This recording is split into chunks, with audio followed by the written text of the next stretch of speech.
வெற்றிகரமாக ஒருங்கிணைத்திருக்கிற எனக்கு முன்னர் உங்களிடையே உரையாற்றி அமர்ந்திருக்கிற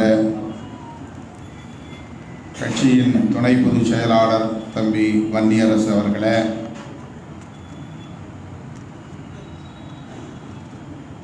ஏற்கனவே நாம் திட்டமிட்டபடி தாம்பரம் பகுதியில் நடத்துவது என்கிற அடிப்படையில் இந்த நிகழ்வை முன்னின்று அந்த பகுதியில் ஒருங்கிணைப்பு பணிகளை மேற்கொண்ட பொறியாளர் சாமுவேல் எபினேசர் அவர்களே, திருநீர்மலை தமிழரசன் அவர்களே, தென்னவன் அவர்களே, காஞ்சி தமிழினி அவர்களே, கனல்விழி அவர்களே, வழக்குரைஞர் தா பொன்னிவளவன் அவர்களே, இந்நிகழ்வை மழையின் காரணமாக சென்னை அசோக் நகரில் உள்ள நமது தலைமையகத்தில் அம்பேத்கர் திடலில் மாற்றி அந்த சூழலில் இதனை முன்னின்று ஒருங்கிணைத்திருக்கிற இந்த பகுதியை சார்ந்த மாவட்ட செயலாளர் கரிகால் வளவன் உள்ளிட்ட ஒருங்கிணைந்த சென்னை மாவட்ட செயலாளர்களே, கட்சியின் துணை பொதுச் செயலாளரும் சட்டமன்ற உறுப்பினருமான தம்பி எஸ் பாலாஜி அவர்களே, சட்டமன்ற உறுப்பினர் பனையூர் பாபு அவர்களே, துணை பொதுச் செயலாளர் வழக்குரைஞர் எழில் கரோலின் அவர்களே, துணை பொதுச் செயலாளர் வழக்குரைஞர் ரஜினிகாந்த் அவர்களே, தலைமை நிலைய செயலாளர் தகடூர் தமிழ்ச்செல்வன் அவர்களே, முதன்மை செயலாளர் தம்பி ஏசி பாவரஸ் அவர்களே, இளஞ்சிறுத்தைகள் எழுச்சி பாசறையின் மாநில செயலாளர் சங்கத்தமிழன் அவர்களே, விடுதலை செழியன் அவர்களே, வனச்செழியன் அவர்களே, இளஞ்சேக்குவேரா அவர்களே மற்றும் இயக்கத்தின் முன்னோடிகளே, தோழர் தேவராஜ் அவர்கள் உள்ளிட்ட மூத்த தோழர்களே, விடுத்த அழைப்பை ஏற்று வருகை தந்து இந்த நிகழ்வை சிறப்பித்துக் கொண்டிருக்கிற என் உயிரின் உயிரான விடுதலை சிறுத்தைகளே,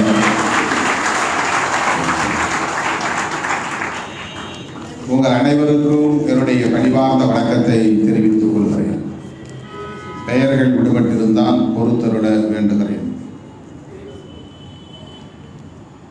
தமிழீழ விடுதலைக்காக ஐயா தேனிசை செல்லப்பா அவர்களுக்கும் என்னுடைய பணிவார்ந்த வணக்கத்தை தெரிவித்துக் கொள்கிறேன்.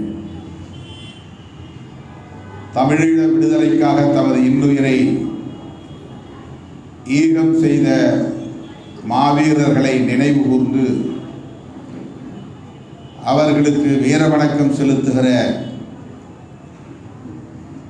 நாளாக இந்த நாள் உலகம் முழுவதும் புலம்பெயர்ந்த தமிழ் சமூகம் கடைபிடித்து வருகிறது. விடுதலை சிறுத்தைகள் கட்சியும் ஆண்டுதோறும் இதனை நினைவு கூர்ந்து வருகிறோம், கடைபிடித்து வருகிறோம்.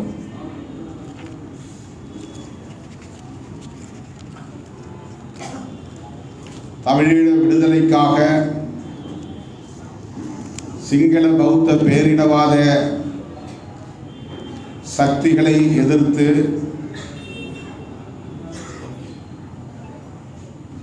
களமாடிய போராளிகள், பல்வேறு இயக்கங்களை சார்ந்த போராளிகள் ஈகம் செய்திருக்கிறார்கள் என்றாலும் விடுதலை புலிகளில் இருந்து ஈகம் செய்த தோழர்களை நினைவு கூர்ந்திடும் வகையில் தான் முதலில் தமிழீழ தேசிய தலைவர் அண்ணன் மேதகு பிரபாகரன் அவர்கள் மாவீரர் நாளை அறிவித்தார். அவர்களுக்கு மாவீரர் துயிலும் இல்லங்களில் உற்றார் உறவினர்களுடன் கூடி ஈகைச் சுடரேற்றி வீர வணக்கம் செலுத்துகிற நிகழ்வை தமிழர் பண்பாட்டு நிகழ்வாக மாற்றி அமைத்தார். ஆனால் இன்றைக்கு உலகம் முழுவதும் நாம் ஒட்டுமொத்த போராளிகளையும் நினைவு கூர்ந்து வீர வணக்கம் செலுத்துகிற நாளாக இதனை கடைபிடித்து வருகிறோம். தமிழீழ விடுதலைக்காக உயிர் நீத்த பொதுமக்களுக்காகவும் இந்த நேரத்தில் நாம் வீர வணக்கம் செலுத்த கடமைப்பட்டிருக்கிறோம். ஒருபுறம் போராளிகள் உயிரிழந்திருக்கிறார்கள், ஈகம் செய்திருக்கிறார்கள். பல்வேறு இயக்கங்களை சார்ந்த போராளிகள் ஈகம் செய்திருக்கிறார்கள். அனைவரும் தமிழீழத்தின் விடுதலைக்காகத்தான். அதே வேளையில் இயக்க சார்பற்ற நிலையில் போராளிகளாக இல்லாத நிலையில்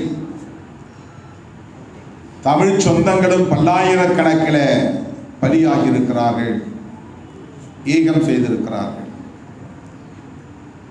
அப்படி தமிழீழ விடுதலைக்கான அந்த களத்தில் களப்பலியான அனைவருக்கும் நாம் இந்த நேரத்தில் லட்சோப லட்சக்கணக்கான விடுதலை சிறுத்தைகளின் சார்பில் எமது செம்மாந்த வீர வணக்கத்தை செலுத்துகிறோம்.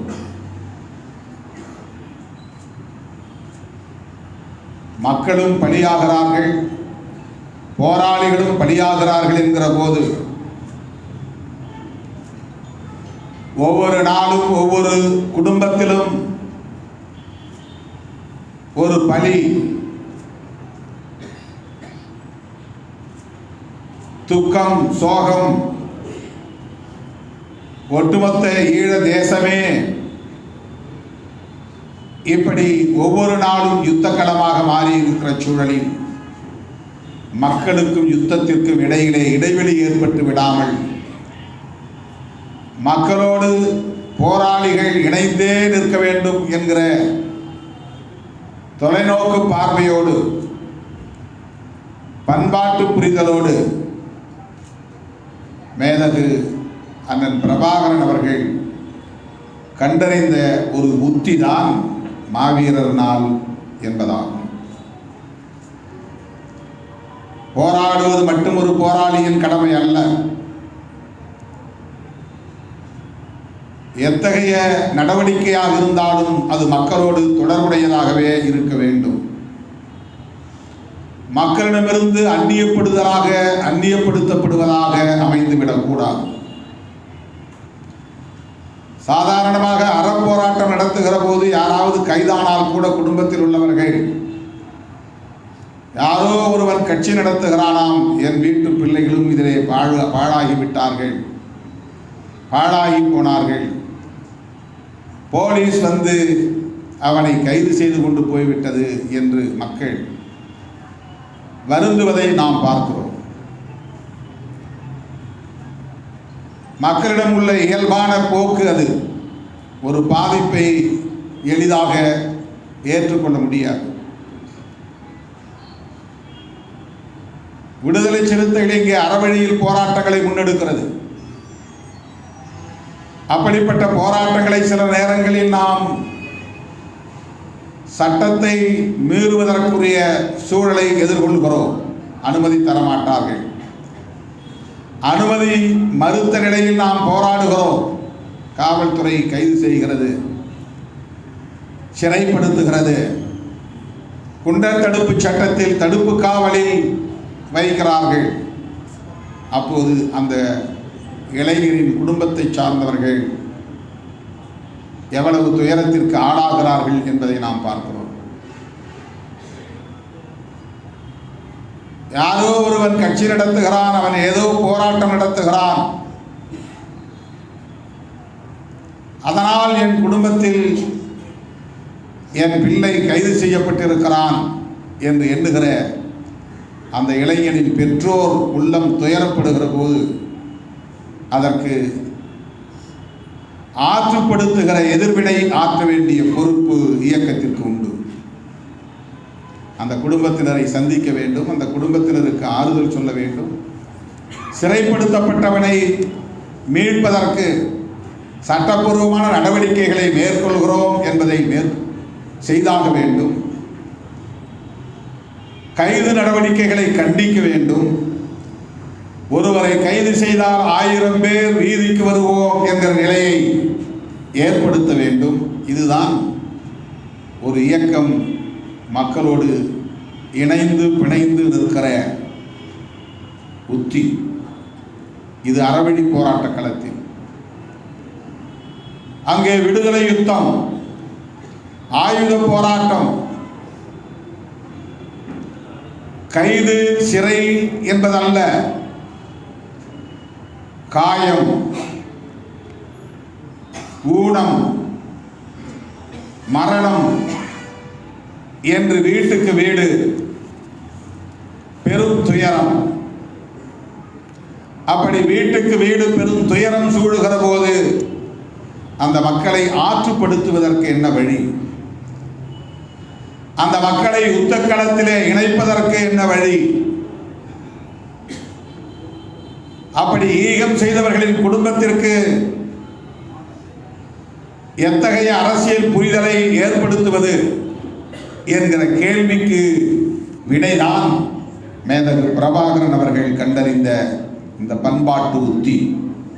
இது ஒரு பண்பாட்டு உத்தி. இது மாவீரர் நாள் என்பது மக்களையும் போராளிகளையும் இணைப்பதற்கான ஒரு களம்.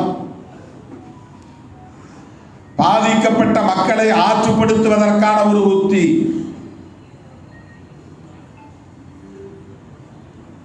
பண்பாட்டு தளத்திலும் போராளிகள் தொலைநோக்கு பார்வையோடு இயங்க வேண்டியது தவிர்க்க முடியாத தேவையாகிறது. அவர்கள் வீட்டுக்கு வீடு போய் துக்கம் விசாரிக்க முடியாது. வீட்டுக்கு வீடு போய் இழப்பீடு தர முடியாது. ஆனால் ஒவ்வொரு வீட்டிலும் ஒரு புலி இருக்கிறான், ஒவ்வொரு வீட்டிலும் ஒருவன் பலியாகி இருக்கிறான் என்பது துயரப்படுவதற்குரியதல்ல, பெருமைப்படுவதற்குரியது. அது எழுச்சி பெறுவதற்கான தேவை என்று உணர்த்துகிற ஒரு பண்பாட்டு நிகழ்வு மாவீரன் பிரபாகரன் அவர்களால் வடிவமைக்கப்பட்டதுதான் மாவீரர் நாள்.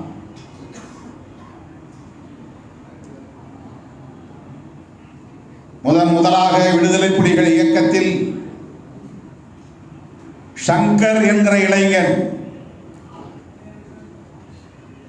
காயம்பட்டு உயிருக்கு போராடும் நிலையில் மருத்துவ சிகிச்சை பெறுவதற்காக கடல் தாண்டி சென்னைக்கு வந்து சிகிச்சை பெற்றும் பலனின்றி உயிரிழந்தான். அவன் உயிரிழந்த நாள் தான் நவம்பர் 27. ஒரே ஒருவன் உயிரிழந்தால் அந்த ஒரு நாளை சொல்லி அந்த நாளில் நாம் வீரவணக்கம் செலுத்த முடியும். ஒவ்வொரு ஆண்டும் நாம் மேலவளவு முருகேசனுக்கு வீரவணக்கம் செலுத்துகிறோம். அது ஒரு குறிப்பிட்ட நாள், 7 பேர் இறந்த நாள். ஆனால் தமிழீழ விடுதலை களத்தில் அப்படி அடுத்தடுத்து ஒவ்வொரு நாளும் அல்லது ஒவ்வொரு மாதமும் ஒவ்வொரு ஆண்டும் என்று நூற்றுக்கணக்கிலே ஆயிரக்கணக்கிலே ஈகம் செய்கிறார்கள் என்கிற போது ஒவ்வொருவருக்கும் தனித்தனியே வீரவணக்க நாளை நினைவு கூர்ந்திட முடியாது. ஒவ்வொரு நாளையும் வீரவணக்க நாளாக கடைபிடிக்கவும் முடியாது. அப்படி என்றால் 365 நாளும் வீரவணக்க நாளாக கடைபிடிக்க வேண்டிய ஒரு தேவை உருவாகும். ஆகவேதான் அண்ணன் மேதகு பிரபாகரன் அவர்கள் அந்த மாவீரன் லெப்டினன்ட் ஷங்கர் உயிரிழந்த நாள்தான் ஒட்டுமொத்த போராளிகளின் ஈக நாள், வீர வணக்க நாள் என்று அறிவித்து ஈழ தேசமெங்கும் நிறுவப்பட்டிருக்கிற மாவீரர் துயிலும் இல்லங்களில் யார் யாருடைய மரணம் என்பதை உலகத்தில் வேறு எந்த இயக்கமும் அவ்வளவு தெளிவான வரையறைகளை கொண்டு ஏகம் செய்த போராளிகளுக்கு வீர வணக்கம் செலுத்துகிற நிகழ்வுகள் நடைபெற்றதாக சான்றுகள் இல்லை. இராணுவத்தில் கூட, ஒரு அரசாங்கம் நடத்துகிற இராணுவத்தில் கூட பிழைகள் நேரும், பெயர்கள் விடுபட்டு போகும். ஆனால் தமிழீழ விடுதலை புலிகள் இயக்கத்தில் தம்முடைய உயிரை தியாகம் செய்த, ஈகம் செய்த ஒவ்வொருவருடைய வரலாறும் அங்கே திரட்டப்பெற்று அவர்கள் அனைவரும் மரியாதையோடு வீர வணக்கத்தோடு அடக்கம் செய்யப்பட்டார்கள். அடக்கம் செய்ய முடியாமல் பலியானவர்களின் வரலாறும் அங்கே பதிவு செய்யப்பட்டு அவர்களுக்காகவும் கல்லறை நிறுவப்பட்டது. தமிழீழ தேசமெங்கும் மாவீரர் துயிலும் இல்லங்கள் இருந்தன. அதுதான் இங்கே நாம் சுடுகாடு என்று சொல்லுவது, அல்லது இடுகாடு என்று சொல்லுவது, அல்லது சமாதி என்று சொல்லுவது அங்கே மேதகு பிரபாகரன் அவர்களால் மாவீரர் துயிலும் இல்லங்கள் என்று அழைக்கப்பட்டன. கோப்பாய் என்னும் இடத்தில் மாவீரர் துயிலும் இடம். நான் நேரடியாக அங்கே சென்று அந்த மாவீரர்கள் உறங்கும் அந்த பகுதியில் சில மணி நேரம் இருந்துவிட்டு வந்திருக்கிறேன். கிளிநொச்சியிலே விசுவமேடு பகுதியிலே ஒவ்வொரு இடத்திலும் 3000 பேர், 4000 பேர், 5000 பேர் என்று இறந்தவர்களின் கல்லறைகள் நிறுவப்பட்டிருக்கின்றன. ஒவ்வொரு துயிலும் இல்லத்திலும் தமிழ்நாட்டிலிருந்து போய் அங்கே போராடி களமாடி உயிரிழந்தவர்களின் பெயர்களும் இடம்பெற்றிருக்கின்றன.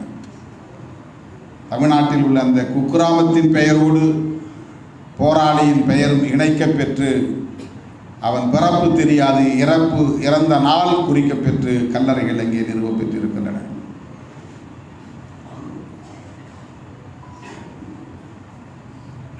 அப்படி மாவீரர்களை மதிக்கிற, போற்றுகிற, வணங்குகிற ஒரு மகத்தான பண்பாட்டை இந்த யுத்தம் களம் உருவாக்கி இருக்கிறது. மேதகு பிரபாகரன் உருவாக்கி இருக்கிறார். இறந்தவர்கள் அவ்வளவுதான் என்று அவர்களை மறந்துவிட்டு அவர்கள் களத்தில் போராடுவதை மட்டுமே குறியாக கொண்டிருக்கவில்லை. ஈகம் செய்தவர்கள் அனைவரையும் நினைவு கூர்ந்திட வேண்டும். அவர்களின் கனவை நனவாக்குவதற்கான உறுதிமொழியை வீரவணக்க நாளில், மாவீரர் நாளில் ஏற்றுக்கொள்ள வேண்டும் என்கிற ஒரு புதிய பண்பாட்டை, புரட்சிகர பண்பாட்டை நிறுவியவர் அண்ணன் பிரபாகரன் அவர்கள். இது வெறும் சடங்கு அல்ல, சம்பிரதாயம் அல்ல. ஒருவர் இறந்தால் அவர் இறந்த நாளில் திவசம் கொடுப்பது, திதி கொடுப்பது மதத்திலே இருக்கிற ஒரு பண்பாடு. அது ஒரு குடும்பம் செய்கிற நினைவு கூறுதல். அதை ஒரு சடங்காக பின்பற்றக்கூடிய கடமையாக நாம் கருதுகிறோம். ஆனால் இது ஒரு புரட்சிகரமான பண்பாடு. எப்படி இது புரட்சிகரமான பண்பாடு? இவர்கள் நோய்வாய்ப்பட்டு இறந்தவர்கள் அல்ல, விபத்திலே மாண்டவர்கள் அல்ல, பலியாவோம் என்பது தெரிந்து களமாடியவர்கள், ஈகம் செய்ய உறுதியேற்று களமாடியவர்கள், மண்ணுக்காக உயிரை ஈகம் செய்ய உறுதியேற்று களமாடியவர்கள், விடுதலைக்காக இன்னுயிரை ஈகம் செய்வதற்கு முன்வந்து களப்பணியானவர்கள். ஆகவே தம்முடைய மரணத்தை முன்கூட்டியே அறிந்து உயிரை ஈகம் செய்வதற்கு துணிந்து அதன் அடிப்படையில் தன்னை தாரை வார்த்து கொடுத்தவர்கள். அப்படிப்பட்ட அந்த போராளிகளின் ஈகம் என்பது துயருற்று கண்ணீர் சிந்துவதற்கல்ல, துக்கத்தில் வீழ்ந்து முடங்குவதற்கல்ல, விடுதலைக்கான வேட்கையை மேலும் உறுதிப்படுத்துவதற்காக, விடுதலை போராட்டத்தின் வேகத்தை மேலும் முடுக்கி விடுவதற்காக, விடுதலை போராட்டத்தின் தேவையை அடுத்தடுத்த தலைமுறைக்கு கொண்டு செல்வதற்காக, அடைகாப்பதற்காக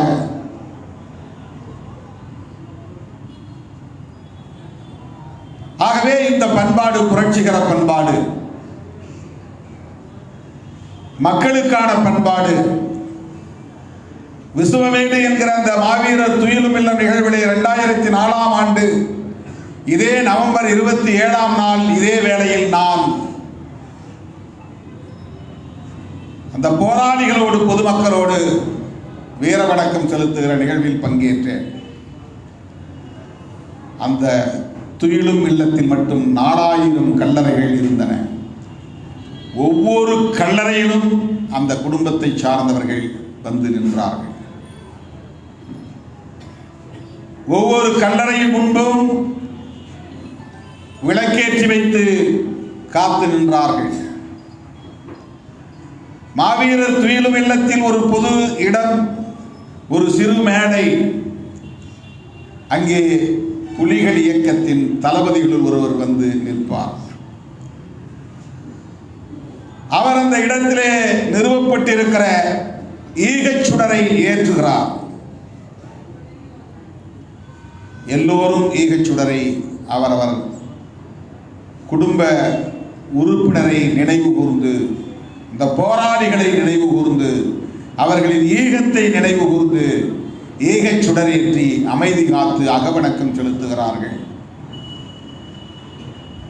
வீர வணக்கம் செலுத்திய பின்னர் சில நொடிகளில் அங்கே பொருத்தப்பட்டிருக்கிற திரையில் தமிழீழ தேசிய தலைவர் மேதகு பிரபாகரன் அவர்கள் தோன்றி உரையாற்றுகிறார். அந்த நிகழ்வில் நான் பங்கேற்ற போது அந்த கட்டுப்பாட்டை, அந்த ஒழுங்கை கண்டு நான் சிலிர்த்து போனேன்.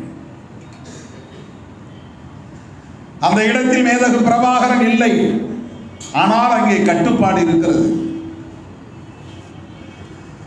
அந்த இடத்தில் ராணுவ வீரர்கள் யாரும் இல்லை, ஆனால் அங்கே ஒழுங்கு இருக்கிறது.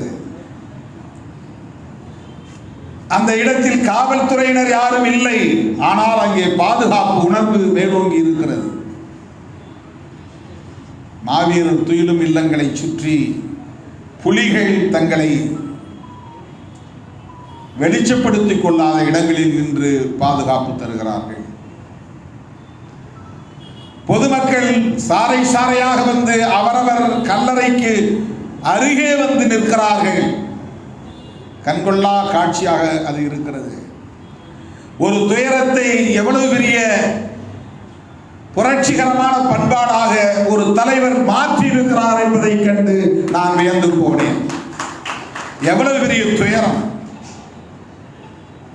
எவ்வளவு பேர் மாண்டு போயிருக்கிறார்கள், எத்தனை உயிர்கள் இங்கே பலியாகி இருக்கின்றன, இவ்வளவு பேர் இங்கே புதைக்கப்பட்டிருக்கிறார்கள்.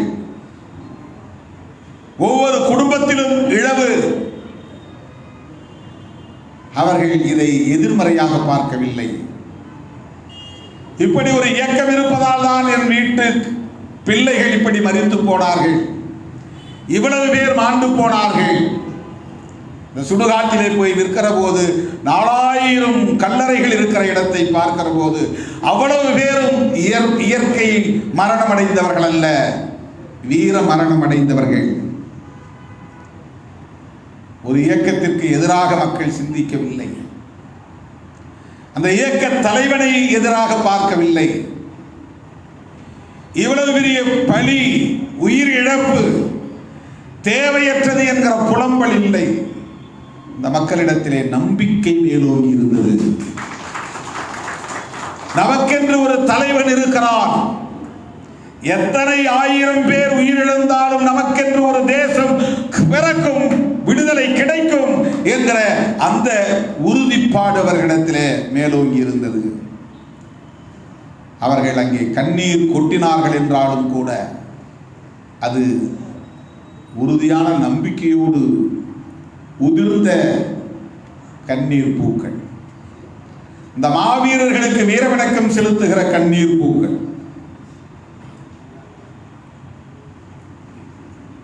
ஒரு தலைவன் எப்படிப்பட்ட பரிணாம மாற்றத்தை உருவாக்கி இருக்கிறார், எவ்வளவு பெரிய துயரத்தை ஒரு புரட்சிகர நிகழ்வாக மாற்றி இருக்கிறார்.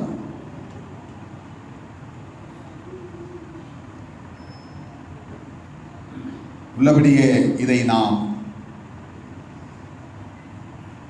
எப்படி புரிந்து கொள்ள வேண்டும் என்பதற்காக பதிவு செய்கிறேன். மேதகு பிரபாகரன் அவர்கள்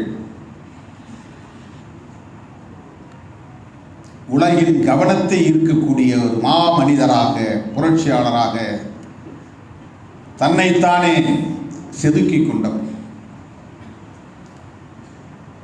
எந்த ராணுவ பள்ளியிலும் அவர் பயிற்சி பெற்றவர் அல்ல.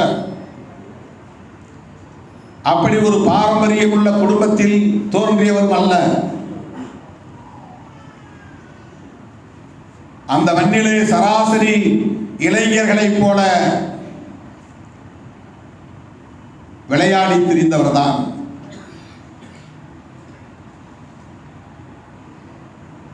ஆனால் அவருக்குள் ஒரு தீராத வேட்கை தீயாக கனன்று கொண்டிருந்திருக்கிறது. தீராத வேட்கை தேசத்தின் விடுதலை என்கிற தீயாக அது கனன்று கொண்டிருந்தது. படிப்பில் கவனம் செலுத்தாதவர் மக்களின் விடுதலையில் கவனம் செலுத்தினார். சராசரி மாணவனாக படித்து அரசு வேலைக்கு செல்ல வேண்டும், வருமானம் ஈட்டி பெண்டு பிள்ளைகளோடு வாழ்க்கை நடத்த வேண்டும் என்று கருதாமல், நாட்டின் விடுதலைக்காக போராட வேண்டும் என்று பதின்ம பருவத்திலேயே உறுதி எடுத்துக் கொண்டு ஒரு இயக்கத்தை தானே தலைமை வகித்து உருவாக்கி நூற்றுக்கணக்கிலே ஆயிரக்கணக்கிலே இளைஞர்களை ஈர்த்து அவர்களுக்கு விடுதலை கருத்தியலை பயிற்றுவித்து, வெறும் ஆயுத பயிற்சி அல்ல, வெறும் ஆயுத பயிற்சியால் ஒரு போராட்டத்தை நெடுந்தூரம் எடுத்துச் செல்ல முடியாது. கருத்தியல் பயிற்சியும் ஆயுத பயிற்சியும் இணைந்த ஒரு பாசறையாகத்தான் விடுதலை புலிகள் இயக்கத்தை அவர் உருவாக்கினார். பேரரசுகளின் ராணுவ பள்ளிகளில் பிரபாகரனின் போர் உத்தி என்று சிலபஸ் இருக்கிறது. அமெரிக்க ராணுவ பள்ளியில் பிரபாகரனின் போர் உத்திகள் என்று வகுப்பெடுக்கிறார்கள் என்று அப்போதைய நாம் கேள்விப்பட்டிருக்கிறோம்.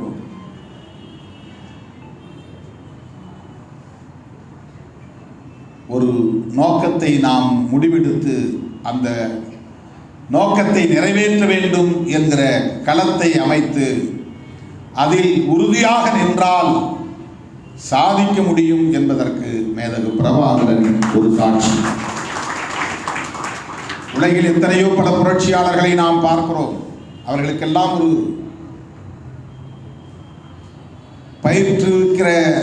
பயிற்சி பெறுகிற ஒரு வாய்ப்பு, ஒரு களம் அமைந்திருக்கிறது. இவர் எங்கேயும் போய் பயிற்சி பெற்றவர் அல்ல.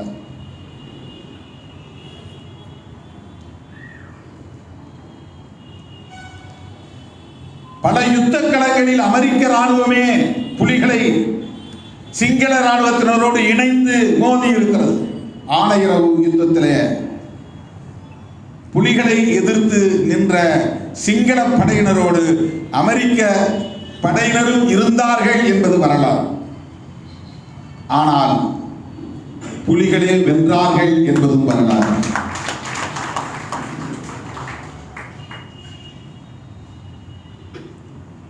அந்த யுத்த வரலாறை நீங்கள் எங்கேயும் தேடி படித்துக் கொள்ள முடியும். ஆனால் மேதகு பிரபாகரன் அவர்களின் போர் உத்திகள் என்பது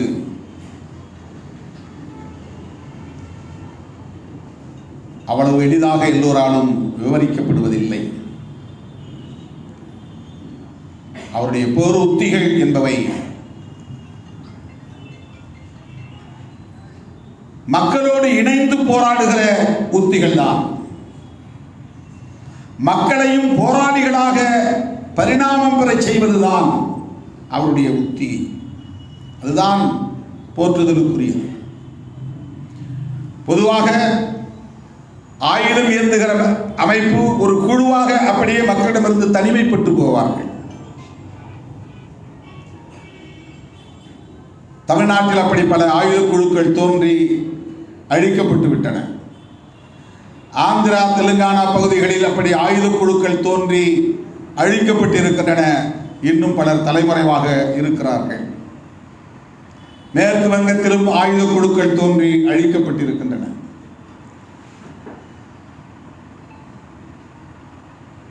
ஆனால் 25 ஆண்டு காலம் ஒரு யுத்தத்தை தொடர்ந்து நடத்த முடிந்தது என்றால் விடுதலை புலிகள் வெறும் ஆயுத குழுவாக தங்களை மாற்றிக்கொள்ளவில்லை.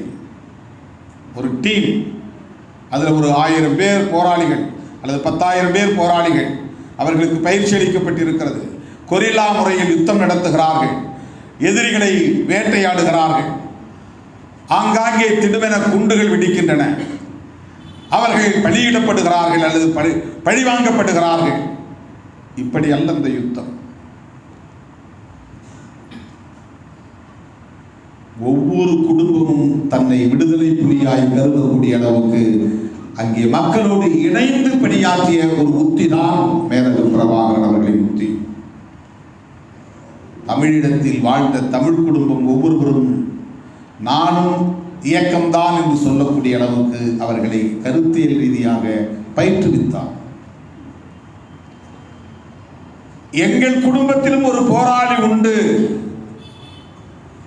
என்று ஒவ்வொரு குடும்பமும் உரிமை கோருகிற அளவுக்கு, பெருமை பேசுகிற அளவுக்கு அவர்களை யுத்தத்தோடு இணைத்து வைத்திருந்தார், பிணைத்து வைத்திருந்தார். அதனால்தான் 25 ஆண்டு காலம் நீடித்தது.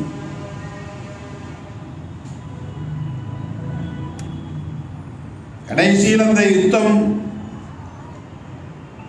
அழிக்கப்பட்டு விட்டது, இயக்கம் அழிக்கப்பட்டு விட்டது என்பதற்கு வேறு உலகளாவிய காரணிகள் இருக்கின்றன. அது இன்டர்நேஷனல் லாபி. சிங்களவர்களால் மட்டும் புலிகளை வீழ்த்தி இருக்க முடியாது, வீழ்த்த முடியாது. அல்லது இந்தியாவும் இலங்கையும் சேர்ந்து 2 நாடுகள் மட்டும் புலிகளை வீழ்த்த முடியாது, வீழ்த்தி இருக்க முடியாது. உலகளாவிய சதிவலைகள் பின்னப்பெற்று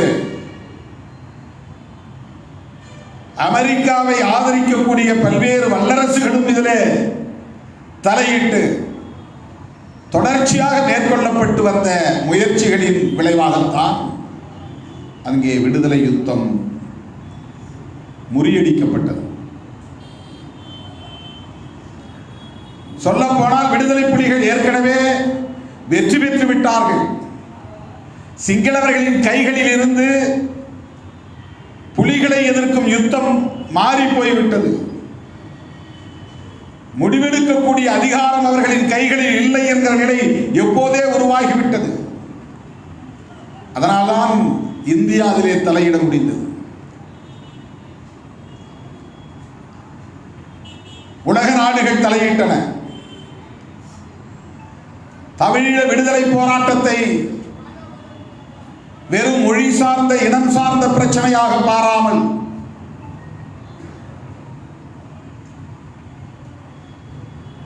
அதை ஒரு மக்கள் விடுதலை போராட்டமாக, உலக நாடுகள் புரிந்து கொள்ளக்கூடிய வகையிலே கொண்டு செல்வதற்குள் உலகளாவிய அரசியல் பாதைகள் மாறி போய்விட்டன, அரசியல் சூழல்கள் மாறி போய்விட்டன. அதனால்தான் விடுதலை புலிகளை வெறும் ஆயுத குழுவாகவே அவர்கள் பார்த்தார்கள். விடுதலை புலிகளின் போராட்டத்தை மக்கள் போராட்டமாக பார்க்காமல் வெறும் பயங்கரவாத நடவடிக்கையாக பார்த்தார்கள். அல்லது அப்படி பார்க்கும்படி செய்யப்பட்டன. அதுதான் எதிரிகளின் வெற்றியாக அமைந்தது. விடுதலை புலிகளை பயங்கரவாதிகளாகவும் விடுதலை புலிகளின் போராட்டத்தை ஒரு விடுதலை போராட்டமாக, மக்கள் விடுதலைக்கான போராட்டமாக காட்டாமல் அது பயங்கரவாத நடவடிக்கைகள் என்று சித்தரிக்கப்பட்டு அதன் அடிப்படையில் 20க்கும் மேற்பட்ட நாடுகள் ஒன்று சேர்ந்து நடத்திய ஒடுக்குமுறையில் தான் அந்த யுத்தம் முறியடிக்கப்பட்டது. ஆனால் அது உண்மையிலேயே மக்கள் போராட்டம், அது ஒரு விடுதலை யுத்தம். 2002 2004 அவரை சந்திக்கிற போது இதை பற்றி அவரோடு உரையாடக்கூடிய ஒரு வாய்ப்பை பெற்றவர் என்கிற முறையிலே அவருக்கு இருந்த உலகளாவிய பார்வையை புரிந்து நான் வியப்படைந்திருக்கிறேன்.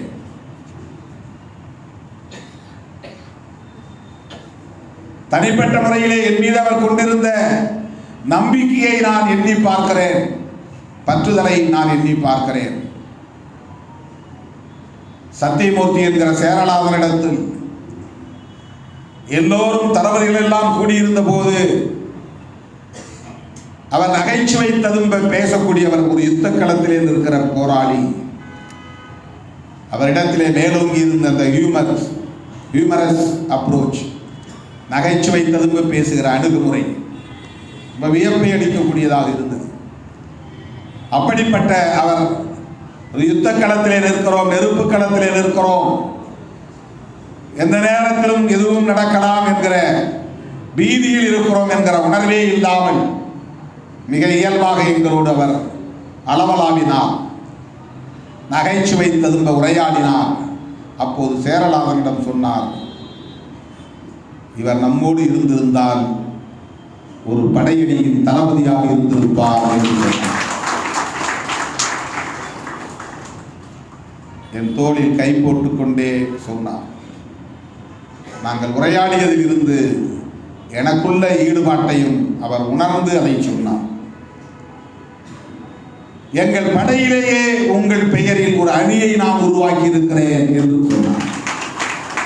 புலிப்படையிலேயே சிறுத்தை படையணி என்ற ஒன்றை நான் உருவாக்கி இருக்கிறேன், அது அதிவேகமான ஒரு படை என்று சொன்னார். எனக்கு இட்டுக்கட்டி பேச தெரியாது. அண்ணன் மேதகு பிரபாகரன் அவர்கள் இல்லை என்று எண்ணிக்கொண்டு வாய்க்கு வந்ததை பேசுகிறவன் அல்ல நான். இது 100க்கு 100 விழுக்காடு உண்மை. அவர் சொன்னது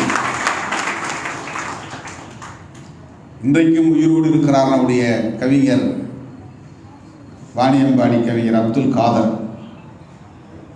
அவர் ஒரு நிகழ்விலே குறிப்பிட்டார், என்னை அழைத்திருந்தார்கள் புலிகள், பல நிகழ்ச்சிகளில் நான் பங்கேற்றேன். ஓய்வாக இருக்கிற போது சில தம்பிகளின் கழுத்தில் இருந்த குப்பியை, சைனைடு குப்பியை தொட்டு பார்த்து அதை பற்றி நான் விசாரித்தேன். அதில் ஒரு சில தம்பிகள் டாலர் போட்டிருந்தார்கள். அந்த டாலரை வாங்கி பிரித்து பார்த்தேன். அந்த டாலருக்குள் 2 படங்கள் இருந்தன. ஒரு படம் மேதகு பிரபாகரன், இன்னொரு படம் தம்பி திருமாவளவன் படம்.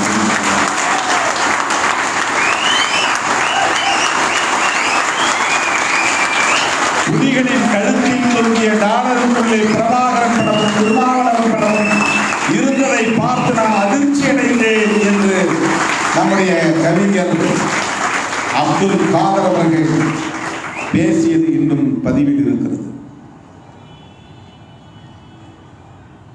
அவர் வியப்பாக சொன்னார், எவ்வளவு பெரிய நம்பிக்கை என்று.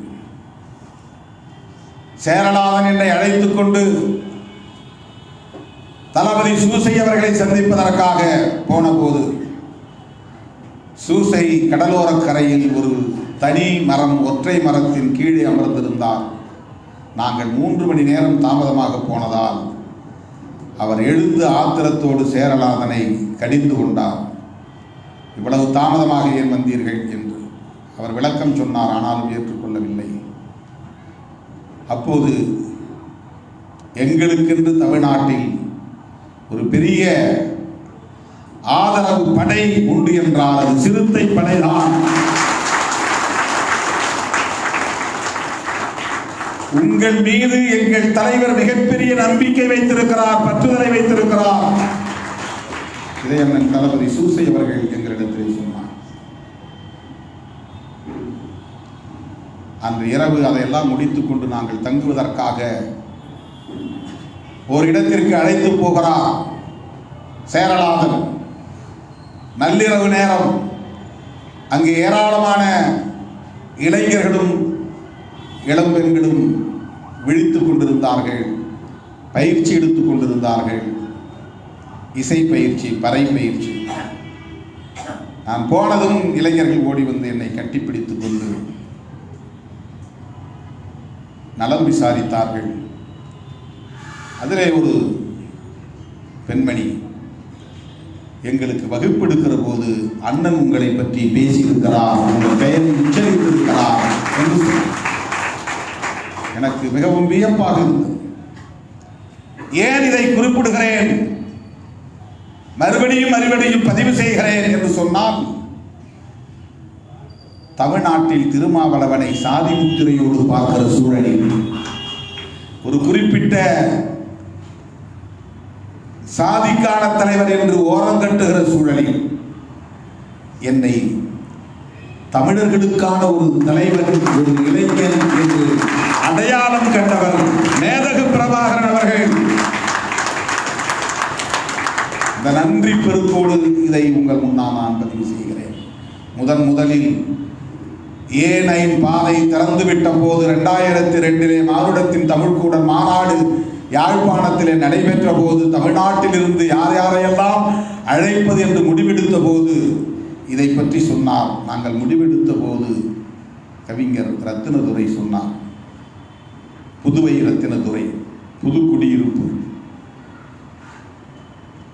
அவர் சொன்னார், நாங்கள் யார் யாரையெல்லாம் அழைக்கலாம் என்று முடிவெடுத்தோம். சில பெயர்களை நான் எழுதி கொடுத்தேன். இலக்கியத்துறையில், சினிமா கலைத்துறையில் என்று ஒரு 4-5 பெயரை எழுதி கொடுத்தேன். சரி என்று ஒப்புக்கொண்டார். அரசியல் தளத்திலிருந்து யாரை அழைப்பது என்று எங்களுக்கு புரியவில்லை, நீங்கள் தான் சொல்ல வேண்டும் என்று தலைவரிடத்தில் போய் கேட்டோம். அவர் உடனே ஒரு தாளை எடுத்து அதை எழுதி என் கையில் திணித்தார். நான் பிரித்து பார்த்தேன். திருமாவளவன் என்று எழுதப்பட்டுள்ளது. இதை சொன்னவர் புதுவை ரத்தினதுரை. எல்லோர் முன்னிலையிலும் சொன்னார். அரசியல் தளத்திலிருந்து யாரை அழைப்பது என்று எங்களுக்கு தெரியவில்லை என்று குழம்பி இருந்த போது தலைவரிடத்தில் கேட்டேன். தலைவர் ஒரு தாளில் எழுதி தந்தார். அதை என் கையில் திணித்தார். நான் பிரித்து பார்த்தபோது, தம்பி உன் பெயர் இருந்தது, நான் அப்படி ஒரு மகிழ்ச்சி அடைந்தேன் என்று என்னை கட்டி அணைத்துக் கொண்டார். பஸ்தியான் விடுதி என்ற ஒரு விடுதியிலே நாங்கள் தங்கியிருந்த போது ஏராளமான தோழர்கள் எங்களை வந்து பார்த்தபோது அதிலே ஒருவர் அந்தோணி ஜீவா என்று கருதுகிறேன், அவரோடு பல பேர் வந்திருந்தார்கள், எழுத்தாளர்கள். எனக்காக நான் தங்கியிருந்த அறையில் 4 புலிகள் பாதுகாப்புக்கு நின்று கொண்டிருந்தார்கள். இளம் சிறுவர்கள் தான் புலிகள். அவர்கள் முன்னிலையில் அவர் கட்டி அணைத்துக் கொண்டு சொன்னார், தம்பி, உங்களை இந்த மாநாட்டுக்கு தலைவர் பிரபாகரன் அழைத்திருக்கிறார் என்பது எங்களுக்கு பெருமை அளிக்கிறது. நாங்கள் இந்த மண்ணில் ஒடுக்கப்பட்டவர்களாக இங்கே போராடி கொண்டிருக்கிறோம். தமிழ்நாட்டில் இருந்து தலைவர் பிரபாகரன் உங்களை அழைத்திருக்கிறார் என்பது தெரிந்து ஓடி வந்திருக்கிறேன். இது எங்களுக்கு செய்திருக்கிற பெருமை என்று அவர் சொன்னார். இதுவெல்லாம் நான் அந்த களத்திலே சந்தித்த அனுபவங்கள். மேதகு பிரபாகரன் அவர்கள் கருத்தியல் ரீதியாகவும் தலைவர்களை அடையாளம் காணக்கூடியவர். அதுதான் முக்கியமான. பல பேரை அவர் அழைத்திருக்கலாம், நம்பிக்கை கொண்டிருக்கலாம். திரைப்படத்துறையிலிருந்து பலர் அழைக்கப்பட்டார்கள். நான் போயிருந்த போது நான் தங்கியிருந்த அறையிலேயே இயக்குனர் சிகரம், இயக்குனர் திலகம், நம்முடைய அண்ணன் பாரதி ராஜா அவர்களும் இருந்தார். 2 பேரும் அங்கேதான் சந்தித்துக் கொண்டோம். அவரும் அழைக்கப்பட்டிருந்தார். அப்படி பல பேர், எழுத்தாளர்கள், கவிஞர்கள், சிந்தனையாளர்கள் அழைக்கப்பட்டாலும் தனிப்பட்ட முறையிலே 2 பேர் மட்டும் அமர்ந்து சந்தித்து உரையாடக்கூடிய ஒரு வாய்ப்பை மேதகு பிரபாகரன் அவர்கள் திருமாவளவனுக்கு வழங்கினார். அப்போது தமிழ்நாட்டு அரசியலையும் ஈழத்து சிக்கல்களையும் ஏராளமானவற்றை அவர் பகிர்ந்து கொண்ட போதுதான் நார்வே நாட்டின் தலையீடு குறித்து நான் எழுப்பிய கேள்விக்கு அவர் சொன்ன பதில், அமெரிக்க ஏகாதிபத்தியம் எந்த அளவுக்கு சூது சூழ்ச்சியோடு ஈழ விடுதலை போராட்டத்திலும் இயங்கிக் கொண்டிருக்கிறது என்பதை அப்போதே கணித்து சொன்னவர். நார்வே நாட்டுக்கு என்ன அக்கறை? எரிக் சொல்ஹெய்ம் ஏன் இங்கே வருகிறார்? அவர் எதற்காக சமாதானம் பேசுகிறார் என்று நான் கேட்டபோது அவர் சொன்ன கவித்துவமான பதில், அமெரிக்காவின் கோர முகம் இஸ்ரேல், அமெரிக்காவின் அன்பு முகம் நார்வே என்று சொன்னார். அவருக்கு எவ்வளவு பெரிய உலகளாவிய பார்வை இருந்தது! அமெரிக்காவை எப்படி அவர் எடை போட்டு மதிப்பீடு செய்திருந்தார்! இன்றைக்கு பேசுகிற எல்லோரும் ஈழ விடுதலை தோற்று போனதற்கு, இயக்கம் வீழ்ந்து போனதற்கு, முள்ளிவாய்க்கால் இனக்கொலை நடந்ததற்கு, தமிழ்நாட்டுக்குள்ளே கொண்டு வந்து திமுகவுக்குள்ளே சுருக்கி வைத்து அதன் பரிமாணத்தை முற்றாக மழுப்பி விடுகிறார்கள்.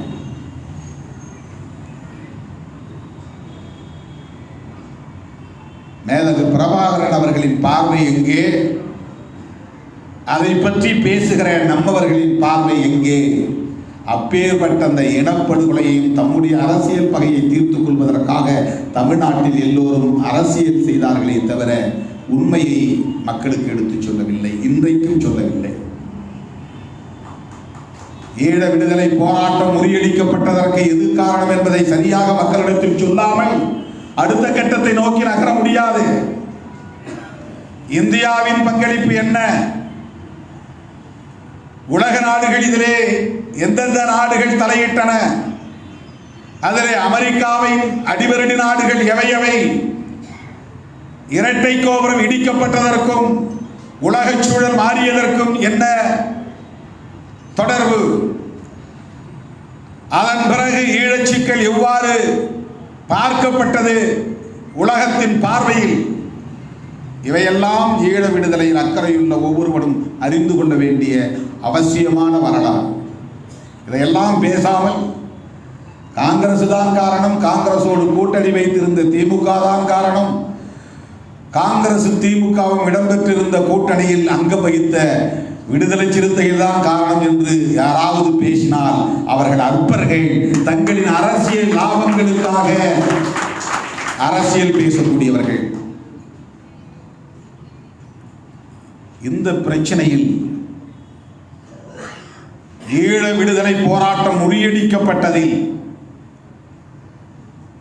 விடுதலை புலிகள் இயக்கம் வீழ்த்தப்பட்டதில், முள்ளிவாய்க்கால் இனப்படுகொலை அரங்கேற்றப்பட்டதில் உலகளாவிய அணுகுமுறை என்பது இருக்கிறது.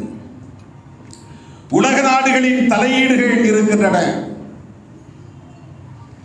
இன்றைக்கும் விடுதலை புலிகள் மீதான தடை ஏராளமான நாடுகளில் நீடிக்கிறது. இவற்றையெல்லாம் தமிழ் மக்களுக்கு நாம் எடுத்துச் சொல்ல வேண்டாமா? இளைய தலைமுறையினருக்கு புரிய வைக்க வேண்டாமா? ஒரு தேசம் உலகத்தில் புதிதாக பிறக்க வேண்டுமானால் ஏகாதிபத்திய நாடு ஒன்றின் ஆதரவு இல்லாமல் அது நிகழாது. ஏதாவது ஒரு வல்லரசின் துணையோடு தான் ஒரு புதிய தேசம் பிறக்க முடியும். தாய் மட்டும் தனியே பிரசவிக்க முடியாது, தந்தை தேவை என்பதை போல ஒரு தேசம் ஒரு விடுதலை இயக்கத்தால் உருவாகும் என்று நாம் நம்பினாலும் உலகில் தோன்றிய ஒவ்வொரு புதிய நாட்டுக்கு பின்னாலும் ஒரு ஏகாதிபத்தியத்தின் கை இருக்கிறது, ஒரு வல்லரசின் கை இருக்கிறது.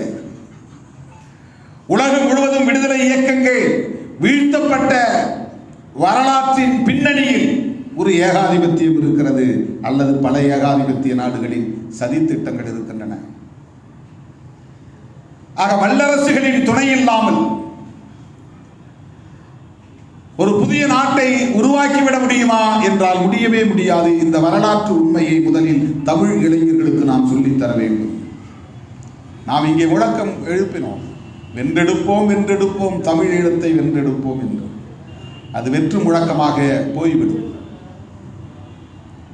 அது ஒரு நம்பிக்கை முழக்கமாக மாற வேண்டுமானால் ஒவ்வொரு தமிழ் இளைஞனின் சிந்தனைக்குள்ளும் ஒரு நாட்டின் விடுதலை போராட்டத்திற்கான வரலாற்றை சொல்ல வேண்டும்,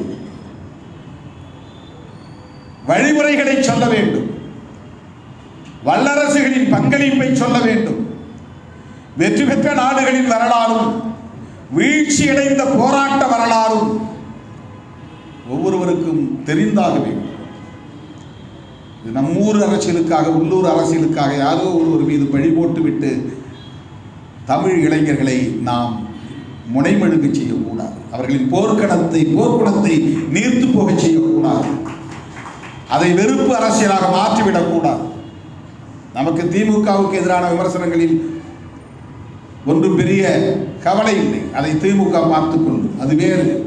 ஆனால் அதை வெறும் திமுக வெறுப்பு அரசியலாக மட்டுமே மாற்றுவது என்பது ஈழ விடுதலை அரசியலுக்கு எதிரானது. அது ஈழ விடுதலை அரசியலுக்கு எதிரானது, ஒரு விடுதலை அரசியலுக்கு எதிரானது. திராவிடம் குறித்து நாம் சொல்லுகிற கருத்து அதுதான். நீங்கள் திமுகவை எதிர்த்து விமர்சிப்பது உங்களுக்கான அரசியல், அல்லது திமுக தலைமையை எதிர்த்து விமர்சிப்பது உங்களுக்கான அரசியல். அதிலே நாம் தலையிட தயாராக இல்லை, அது நம்முடைய பொறுப்பு இல்லை. அவர்களுக்கு வக்காலத்து வாங்கக்கூடிய அளவுக்கு அவர்களும் பலவீனமாக இல்லை, அது நம்முடைய வேலையும் இல்லை. ஆனால் திமுக வெறுப்பை ஒட்டுமொத்த திராவிட அரசியல் வெறுப்பாக மாற்றுவது எவ்வளவு பெரிய ஆபத்தானது என்பதை சுட்டிக்காட்டாமல் நாம் எப்படி இருக்க முடியும்? ஒட்டுமொத்த திராவிட அரசியல் என்பது என்ன? பெரியார் பேசுகிற சமூக நீதி அரசியல் தான். பெரியார் பேசுகிற சமூக நீதி அரசியல் பெரியாரில் இருந்துதான் தொடங்கியதா? பெரியார் பேசுகிற திராவிட அரசியல் பெரியாரில் இருந்துதான் தொடங்குகிறதா என்றால் இல்லை. அதற்கு முன்பே நம்முடைய வரலாற்று அறிவுக்கு எட்டிய வரையில் பண்டிதர் காலத்தில் இருந்தே தமிழ்நாட்டில் அது தொடங்குகிறது. தேசிய அளவில் பார்க்கிற போது மகாத்மா ஜோதிபா பூலே காலத்தில் இருந்தே அது தொடங்குகிறது. ஆரிய எதிர்ப்பு, பார்ப்பன எதிர்ப்பு, இந்துத்துவ எதிர்ப்பு, சனாதன எதிர்ப்பு என்பதுதான் இந்த மண்ணில் திராவிட கருத்தியலாக வளர்ந்திருக்கிறது என்பதை மறந்துவிடக் கூடாது. திமுக எதிர்ப்பு திராவிட கருத்தியல் எதிர்ப்பாக மாறுகிற போது நாம் குறுக்கிட வேண்டியிருக்கிறது. திராவிடம் என்பது திமுக அரசியலோடு மட்டுமே தொடர்புடையதல்ல. திராவிடம் என்பது கலைஞர் குடும்பத்தோடு தொடர்புடையதாக மட்டுமில்லை, குடும்பத்தோடு மட்டுமே தொடர்புடையதல்ல. திராவிடம் என்பது பண்டிதருக்கு முன்னரே இந்த மண்ணில் உயிர்ப்போடு இருந்திருக்கிறது. பக்தி இயக்க காலத்திலேயே திராவிட சொல் இங்கே புழக்கத்தில் இருந்திருக்கிறது. சைவ மடங்களே அப்படித்தான் இங்கே தோற்றம் பெற்றிருக்கின்றன, திராவிட இயக்கமாகத்தான் தோற்றம் பெற்றிருக்கின்றன. ஆக திராவிடத்தால் வீழ்ந்தோம் என்று சொல்லுவதன் மூலம் சாதியத்தால் வீழ்ந்தோம் என்பதை மறைக்க முயற்சிக்கிறீர்கள் என்றுதான் தோன்றுகிறது.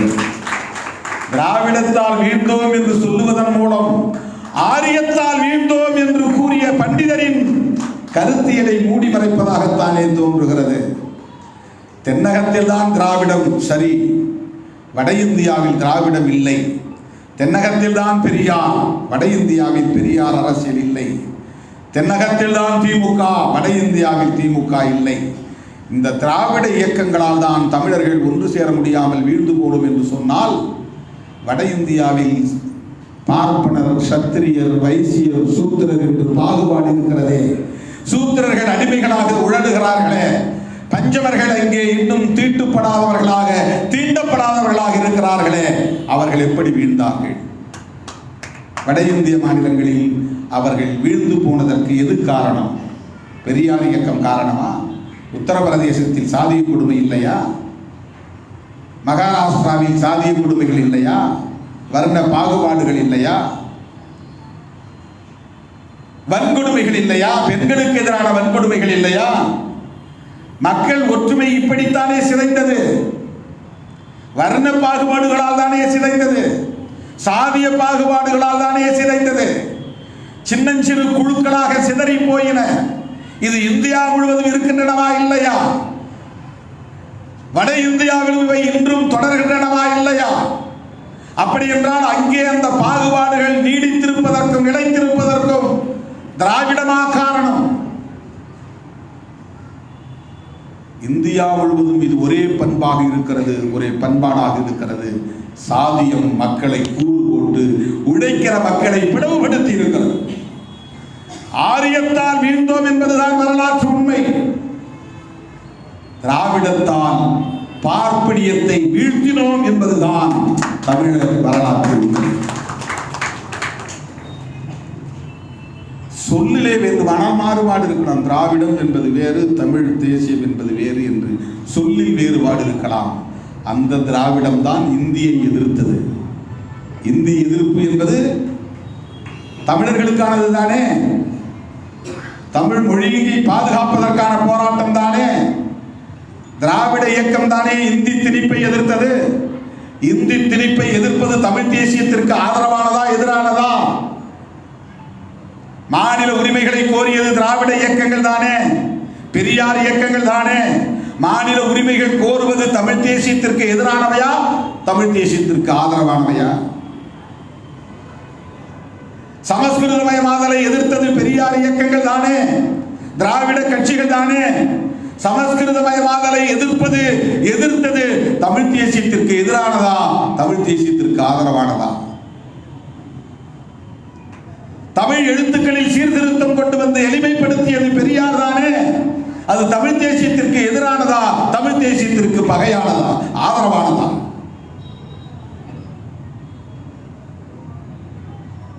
அடுக்கிக் கொண்டே போகலாம். அன்றைக்கு மதராஸ் பிரசிடென்சியாக இருந்ததால் பல மொழி பேசக்கூடிய தென்னிந்திய தேசிய இனங்கள் ஒரே நிலப்பரப்பில் வாழ்ந்ததால் அன்றைக்கு திராவிடம் என்கிற பெயரில் தான் இயக்கம் காண முடிந்தது. திராவிடம் என்கிற பெயரில் தான் தமிழ் உணர்வை ஊட்ட முடிந்தது. திராவிடம் என்கிற பெயரில் தான் பார்ப்பன எதிர்ப்பை பரப்ப முடிந்தது, பதிவு செய்ய முடிந்தது.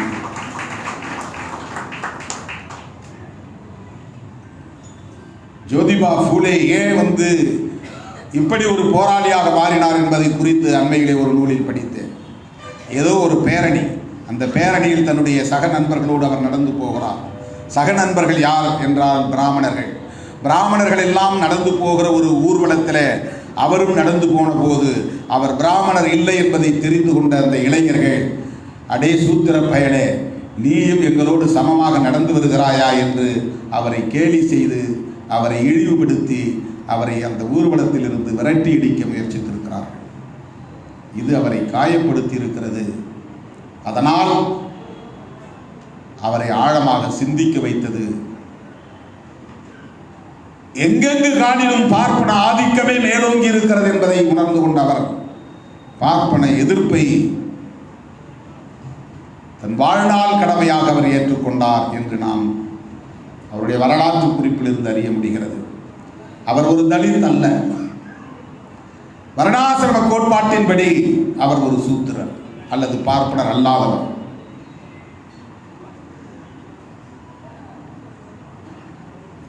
ஈழத்தை பொறுத்தவரையில் இலங்கை நாட்டில் இருக்கும் ஒரு நிலப்பரப்பு என்று தமிழர்கள் யாரும் கருதியதில்லை. தமிழ்நாட்டின் இன்னொரு பகுதி கடல் தாண்டி இருக்கிறது என்றுதான் கருதி வந்தார்கள். பண்டிதர் காலத்தில் இருந்தே.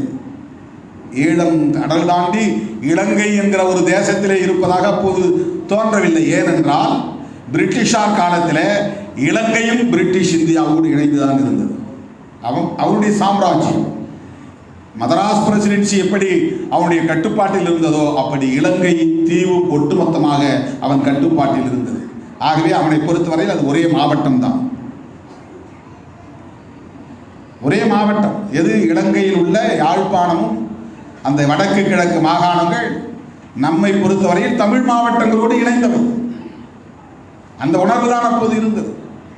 அதுபோலத்தான் ஒட்டுமொத்த மதராஸ் மாகாணத்தில் இருந்தவர்கள் அனைவரும் ஒரே இனத்தவர் என்கிற உணர்வு இருந்தது. இன்னைக்கு ஒரு காலத்தில் வெறும் சவுத் ஆர்காடாக இருந்தப்ப எல்லோரும் நாமெல்லாம் சவுத் ஆர்காடு நினைச்சோம். அதுக்கப்புறம் மாவட்டம் பிரிக்க நீ காஞ்சிபுரம், நான் செங்கல்பட்டு, நான் திருவள்ளூர், நமக்குள்ள ஒரு பாகுபாடு உருவாது. ஆனால் இது பிரிக்கப்படாத போது south Arcot, north Arcot. North Arcot இன்னைக்கு வேலூர்னு ஆகி போச்சு, ராணிப்பேட்டைன்னு ஆகி போச்சு, திருவண்ணாமலைன்னு ஆகி போச்சு, அந்த பக்கம் திருப்பத்தூர், இப்படி 4-5 மாவட்டங்கள் ஆகி போச்சு. இப்போ நீ வேற மாவட்டம், நான் வேற மாவட்டங்கிற உணர்வு இயல்பாக வந்துருச்சு. ஏன் எல்லைக்குள்ளே நீ வர, நீ இந்த ஒன்றியத்தை பார்க்காத, நீ இங்கே போஸ்டர் ஓட்டுற வேலை வச்சுக்காத. ஆனால் அது ஒன்றா இருந்தப்போ நார்த் ஆர்காடு. அப்போ நார்த் ஆர்காடுங்கிற உணர்வோடு தான் அப்போது பிறந்தவன் இயங்கி இருப்பான். அதை போல மதராஸ் மாகாணம் என்பது விசாகப்பட்டினம் வரையில் நீண்டிருந்தது. ஹைதராபாத் எல்லாம் மதராஸ் மாகாணம் தான். ஏன் பெங்களூர் வரையிலும் மதராஸ் மாகாணம் தான். கேஜிஎஃப் மதராஸ் மாகாணம் தான். கேரளாவிலே சில பகுதிகள் மதராஸ் மாகாணம் தான். அப்ப எல்லாரும் நாமெல்லாம் மதராசி. மதராசினா மெட்ராஸ்காரன் அர்த்தம் இல்லை, ஒத்த மாகாணத்தை சார்ந்தவன் அர்த்தம். அவன் தெலுங்கு பேசுறவனாவும் இருப்பான், மலையாளம் பேசுறவனாவும் இருப்பான், தமிழ் பேசுறவனாவும் இருப்பான், கன்னடம் பேசுறவனாவும் இருப்பான். மதராசின்னா டெல்லிக்கு போனா மதராசியாம்பா. மதராசியான்னா மதராஸ் பிரசிடென்சியான்னு அர்த்தம். சென்னை மாகாண பகுதியை சார்ந்தவனான்னு அர்த்தம். அவன் தெலுங்கனாவும் இருப்பான், மலையாளியாவும் இருப்பான், அது வேற. ஆனால் அவனை பொறுத்தவரை மதராசி. கொல்கத்தா பிரசிடென்சி என்பதை போல மதராஸ் பிரசிடென்சி, பாம்பே பிரசிடென்சி, இதுதான் பிரிட்டிஷ் கட்டுப்பாட்டில் இருந்தது. இதுக்கிடையில் அங்கங்க சமஸ்தானங்கள் இருந்தது. சமஸ்தானம் பிரிட்டிஷ் கட்டுப்பாட்டில் கிடையாது, வெள்ளைக்காரன் ஆட்சியில் கிடையாது. அதெல்லாம் சமஸ்தான அரசுகள் தனி. அப்படி இருந்த காலத்தில் உருவான இயக்கம் திராவிடர்கள். இப்போ என்ன தோற்றத்தை உருவாக்குறாங்கன்னா, திட்டமிட்டு திராவிடர்கள் தமிழர்கள் எழுச்சி பெற்றுவிடக் கூடாது என்பதற்காக, தமிழ் தேசிய அரசியல் வளர்ந்துவிடக் கூடாது என்பதற்காக, அவர்கள் அதிகாரத்தில் இருக்க வேண்டும் என்பதற்காக தவறாக போதித்து தமிழர்களை ஏய்த்து பிழைத்தார்கள், பிழை செய்தார்கள். பெரியார் அப்படிப்பட்ட வரலாற்று பிழையை செய்திருக்கிறார். பெரியாரை அடிக்கிறார்கள் என்றால் அடுத்த அடி அம்பேத்கர் மீது விழும். கவனமாக இருக்க வேண்டும். பெரியாரே அந்நியர் என்றால் அம்பேத்கர் எப்படி சொந்தக்காரராக முடியும்? அம்பேத்கர் உங்களுக்கு அந்நியராகிவிட்டால் மார்க்சை நீங்கள் எப்படி ஏற்றுக்கொள்ள முடியும்? இது எவ்வளவு மோசமான ஒரு இனவாத அரசியல், எவ்வளவு மோசமான ஒரு அடையாள அரசியல். மாமேதை மார்க்சை நீங்கள் அந்நியர் என்று ஏற்று சொல்ல முடியுமா? அப்படி புறந்தள்ள முடியுமா? புரட்சியாளர் அம்பேத்கரை தமிழர் அல்லாதவர் என்று நீங்கள் புறந்தள்ள முடியுமா? தமிழராய் உணர்ச்சி பெற வேண்டும் என்பது வேறு. மொழி உரிமைக்காக, இன உரிமைக்காக அந்த உணர்வு வேண்டும் என்பது வேறு. அந்த தனித்துவம் என்பது வேறு. அதற்கான போராட்ட களம் தேவை என்பது வேறு. ஆனால் அது இனவாதமாக மாறி இன வெறுப்பாக பரிணாமம் பெறுவது ஆபத்தானது.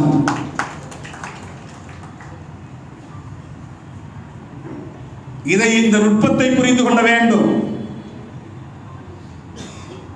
ஒன்றிலிருந்து மற்றொன்று என்பதுதான் இயங்கியல். அதுதான் மார்க்சிய கோட்பாடு. திராவிடம் என்கிற ஒரு அரசியல் உருவானதால் தான் இந்தி இந்த மண்ணுக்குள் நுழைய விடாமல் தடுக்கப்பட்டது.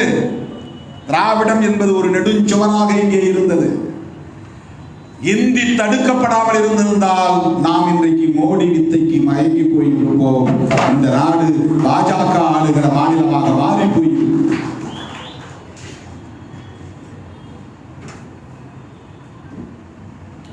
சமஸ்கிருதமயமாகி இருக்கும், தடுக்கப்பட்டது. வடவர் ஆதிக்கம் தடுக்கப்பட்டது. ஆரியர் மேலாதிக்கம் தடுக்கப்பட்டது.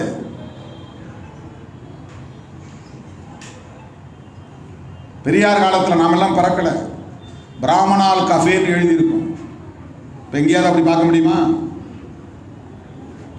இப்போ இருக்கு, சில இடங்களில் கோனார் மெஸ் இருக்குது, நாயுடு கால் இருக்கு. ஆனால் அங்கெல்லாம்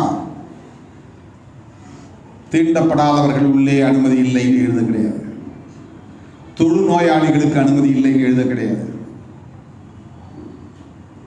பிராமணால் கஃபேக்கு கீழே எழுதியிருப்பாங்க, தீண்டப்படாதவர்களும் தொழுநோயாளிகளுக்கும் அனுமதி இல்லை. பேருந்துகளில் எப்போது இருந்திருக்கிறது. WPA சுந்தரபாண்டியனார் அதற்காக போராடிய வரலாற்று குறிப்பை நாம் பார்க்க முடிகிறது. அதில் தீண்டப்படாதவர்கள் ஏறக்கூடாது, தொழுநோயாளிகள் ஏறக்கூடாதுன்னு எழுதியிருக்கிறாங்க. அப்போ போய் இவங்க அழிச்சாங்க. அதை அழிக்க வைத்தது திராவிட இயக்கம். பிராமணால் கஃபே என்கிற பெயரை அழிக்க வைத்தது திராவிட இயக்கம். எவ்வளவு பெரிய புரட்சி! இதை போய் சர்வசாதாரணமாக மிக இயல்பாக திராவிடம் என்று இளக்காரமாக பேசி, இழிவாக பேசி, ஒட்டுமொத்த கருத்தியலையே, ஒரு வரலாற்றையே மூடி மறைப்பது, திசை திருப்புகிற, மடைமாற்றுகிற ஒரு அரசியல். ஈழ விடுதலை போராட்டம் முறியடிக்கப்பட்டதில் வல்லரசுகளுக்கு இருக்கிற பங்கை எடுத்து சொல்லாமல், உலகளாவிய சிக்கலை எடுத்து உரைக்காமல், புலம்பெயர்ந்த தமிழர்கள் ஒருங்கிணைவதற்கான தேவையை எடுத்து சொல்லாமல், அதை திமுக எதிர்ப்பு, கருணாநிதி எதிர்ப்பு என்று போய் சுருக்கி திசை திருப்பி விட்டது போல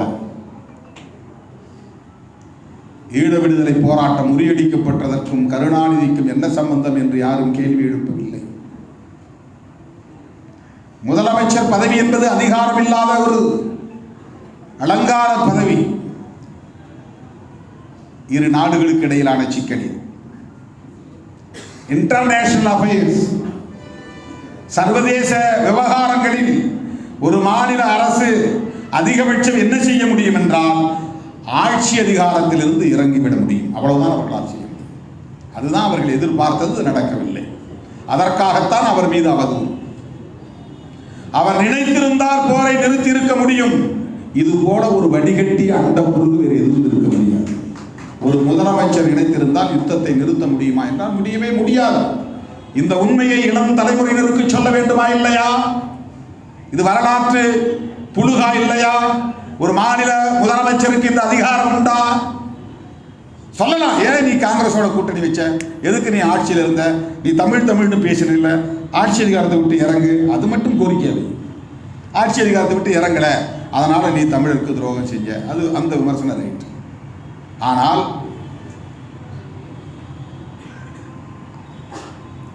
இவர்தான் அந்த வீழ்ச்சிக்கே காரணம், அந்த யுத்தம் நிறுத்தப்படாமல் இருந்ததற்கே காரணம். நினைத்திருந்தால் நிறுத்தி இருக்க முடியும். இது எவ்வளவு பெரிய அயோக்கியத்தனமான ஒரு அவதூறு! அவருக்கு வக்காலத்து வாங்கல. எனக்கு உண்மையை மறைப்பதில் ஏற்படுகிற வலியிலிருந்து சொல்லுகிறேன். வரலாற்று உண்மையை மறைப்பதில் இருந்து ஏற்படுகிற வலியிலிருந்து சொல்லுகிறேன். இது உண்மையாக ஒரு முதலமைச்சரால் தடுத்து இருக்க முடியுமா? இன்னும் சொல்ல போனால் இந்திய அரசாங்கத்தாலேயே அதை தடுத்து இருக்க முடியுமா என்பது கேள்விக்குறியாகிவிட்டது. ஒரு காலத்தில் இந்திய அரசாங்கத்தின் கட்டுப்பாட்டில் அந்த சிக்கல் இருந்தது உண்மைதான். ராஜீவ் காந்தி காலத்திலே, இந்திரா காந்தி காலத்திலே இருந்தது உண்மைதான். ராஜீவ் காந்தி விடுதலை புலிகளை குறைத்து மதிப்பிட்டது உண்மைதான். ஆஃப்டர் ஆல் 2000 பாய்ஸ் என்று அவர் நக்கல் அடித்தது உண்மைதான். 2000 பசங்க குடியிருங்க இருக்கிறாங்க, அதை தூக்கி எறிஞ்சிடலாம், ஊதி எறிஞ்சிடலாம் என்று அவருக்கு அதிகாரிகள் சொல்லி வைத்ததை திருப்பி சொல்லி இருக்கிறார். அவ்வளவுதான். இன்றைக்கு ஆட்சியில் இருக்கிற அனுரா திசநாயக்கே, அனுரகுமார திசநாயக்கே, அதான் அவருடைய பெயர்.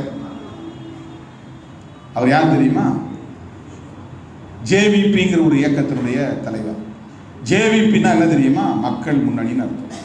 ஜனதா விமுக்த பெரமுனா. அந்த இயக்கம் 1960களிலே தோன்றிய இயக்கம். அது அடிப்படையிலே ஒரு கம்யூனிஸ்ட் இயக்கம். அதுதான் பெரிய வேடிக்கை. அது ஒரு கம்யூனிஸ்ட் பார்ட்டி. அங்கே அப்படி பேர் வச்சுருந்தாங்க, ஜேவிபின்னு சிங்கள மொழியில், ஜனதா விமுக்தி பெரமுனா, மக்கள் முன்னணி, அவ்வளவுதான் பேர் தமிழில் சொன்னாங்க. அவருடைய ஐக்கியம் யாரு, கொள்கை ஆசான்கள் யாருன்னா கார்ல் மார்க்ஸ், ஏங்கல்ஸ், லெனின். இன்னைக்கு நீங்க போய் கூகுளில் சர்ச் பண்ணீங்கன்னா பார்க்கலாம்.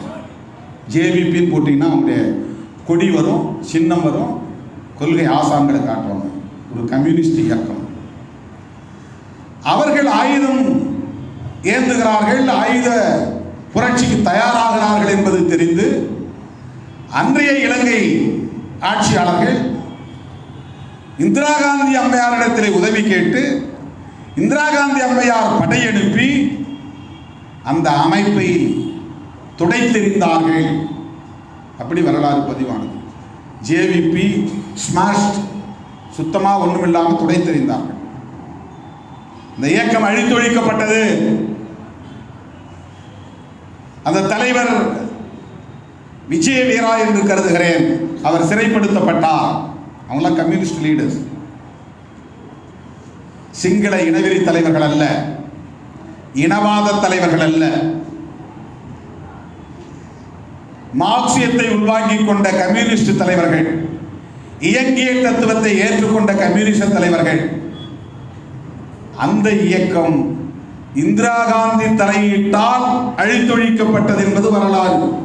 ஆனால் அதுதான் மறுபடியும் துளிர்த்து ஜனநாயக பாதைக்கு திரும்பி இத்தனை 10 ஆண்டுகளுக்கு பிறகு ஆட்சி அதிகாரத்தை கைப்பற்றி இருக்கிறது. இன்றைக்கு அந்த தேசத்தின் ஜனாதிபதியாக இருப்பவர் இந்த திசநாயக்கா என்கிற இளைஞர் தான். என்னை விட 8 வயது சிறியவர் தான். இன்றைக்கு அந்த நாட்டின் அதிபராக இருக்கிறார். எந்த கட்சியின் தலைவர்? ஜேவிபி.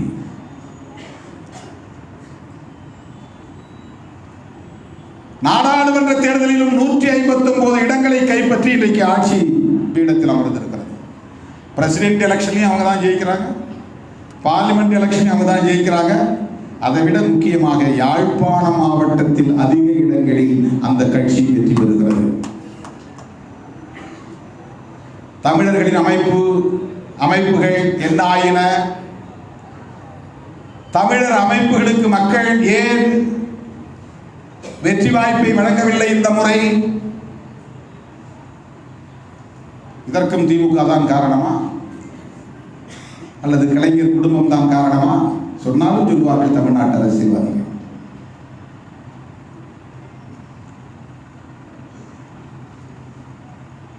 சூழல் எப்படி, அரசியல் சூழல் எப்படி பரிணாமம் பெற்று வருகிறது என்பதை நாம் உற்று நோக்க வேண்டும். இன்றைக்கு விடுதலை புலிகள் இயக்கம் அழித்தொழிக்கப்பட்டிருக்கலாம். அன்றைக்கு ஆயுத குழுவாக பார்க்கப்பட்ட ஜேவிபி ஜனநாயக பாதைக்கு திரும்பி இன்றைக்கு நாடாளுமன்ற ஜனநாயக களத்தில் அடியெடுத்து வைத்து ஆட்சி அதிகாரத்தை கைப்பற்றி இருக்கிறது. அப்படி ஒரு மாற்று உத்தி இன்றைக்கு புலிகள் இயக்கத்திற்கு தேவைப்படுகிறது என்பதற்காக நான் சுட்டிக்காட்ட விரும்புகிறேன். மாற்று உத்திகளை சிந்திக்க வேண்டும். மாற்று அரசியல் செயல் திட்டங்களை சிந்திக்க வேண்டும். வசைபாடுவதற்கு இயக்கம் தேவையில்லை. யார் மீதோ பழி சுமத்துவதற்கு இயக்கம் தேவையில்லை. வெறுப்பு அரசியலை விதைப்பதற்கு இயக்கம் தேவையில்லை. இனி உலகத்தில் எந்த ஒரு மூலையிலும் ஒரு ஆயுத போராட்டம் ஏகாதிபத்திய நாடுகளுக்கு தெரியாமல் உருவாக முடியாது. விடுதலை புலிகள் மறுபடியும் ரீக்ரூப்பிங் ஆவார்கள் என்று இலங்கை சந்தேகிக்கிறது. விக்ரமசிங்கே, ரணில் விக்ரமசிங்கே இருந்த வரையிலும் இந்த சந்தேகம் இருந்தது. அனுரா என்ன செய்ய போகிறார் என்று தெரியவில்லை. அவர் வந்ததும் உங்கள் நிலங்கள் திருப்பி அளிக்கப்படும் என்று சொல்லி இருக்கிறார். உங்கள் காணிகள் வழங்கப்படும். அப்படின்னா அங்க குடியேற்றத்தை எல்லாம் திரும்ப பெறணும். ஏராளமான சிங்களவர்கள் குடியேறி இருக்கிறார்கள். ராணுவம் நிலை கொண்டிருக்கிறது. ராணுவ படையினரை திரும்ப பெற வேண்டும். இதெல்லாம் நிகழலாம். இனவெறியர்கள் அணுகுமுறை வேறு. என்னதான் இவரும் சிங்களவராக இருந்தாலும் கூட மார்க்சியத்தை உள்வாங்கிய ஒரு ஜனாதிபதி என்கிற நிலையிலே இவருடைய அணுகுமுறையில் மாற்றம் இருக்கலாம். இந்த வாய்ப்பை தமிழர்கள் பயன்படுத்திக் கொள்ள வேண்டும் என்பதற்காக சொல்லுகிறேன். அனுரா திசாநாயக்காவின் அணுகுமுறை மற்ற அதிபர்களிடமிருந்து மாறுபடும் என்கிற நம்பிக்கையிலிருந்து சொல்லுகிறேன். அதனால்தான் யாழ் மாவட்டத்தில் அவ்வளவு பெரிய வெற்றியை அவரால் சந்திக்க முடிந்திருக்கிறது. அங்கே யாரும் அதிகமாக சிங்களவர்கள் குடியேறி சிங்களவர்கள் வாக்களித்து வெற்றி பெறவில்லை. சிங்கள குடியேற்றம் நிகழ்ந்திருக்கிறது உண்மைதான். அது கணிசமான அளவுக்கு வெற்றியை தரக்கூடிய அளவுக்கானது இல்லை. ஆனால் நாள்தோறும் நிகழ்ந்து கொண்டிருக்கிறது. எனவே விடுதலை புலிகள் மறுபடியும் ஆயுத போராட்டம் என்ற உத்தியை கையில் எடுப்பார்கள் என்கிற ஒரு பார்வை எதிரிகளிடம் இருந்தாலும் சர்வதேச பார்வையோடு இதை அணுக வேண்டிய தேவை இருக்கிறது என்று நான் புலிகள் இயக்கத்தை சார்ந்த தோழர்களுக்கு தோழமை உணர்வோடு சுட்டிக்காட்ட கடமைப்பட்டிருக்கிறேன். திமுக என்ன செய்தது, விடுதலை சிறுத்தைகள் என்ன செய்தது, தமிழ்நாட்டு அரசியல் கட்சிகள் என்ன செய்தது என்பதை மீண்டும் போஸ்ட்மார்ட்டம் செய்வது அல்ல நம்முடைய வேலை. இப்போது உலகமெங்கும் சிதறி கிடக்கிற புலம்பெயர்ந்த தமிழர்களை ஓரணியில் திரட்ட வேண்டியதுதான் நம் முன்னுள்ள மிக முக்கியமான முதன்மையான சவால். அதுதான் மிக முக்கியமான முதன்மையான சவால். புலம்பெயர்ந்த தமிழ் சமூகத்தை ஓரணியில் திரட்ட வேண்டும். இது முக்கியமானது. சர்வதேச சமூகத்தின் ஆதரவை வென்றெடுக்க வேண்டும். இது இரண்டாவது. ஆயுத போராட்ட வழிக்கு மாற்றாக நாடாளுமன்ற ஜனநாயக பாதை வழியாக தமிழீழ சொந்தங்களுக்கான பாதுகாப்பை எப்படி உறுதி செய்வது, அல்லது தமிழீழத்தையே வென்றெடுப்பதற்கு என்ன வழிமுறையை காண்பது.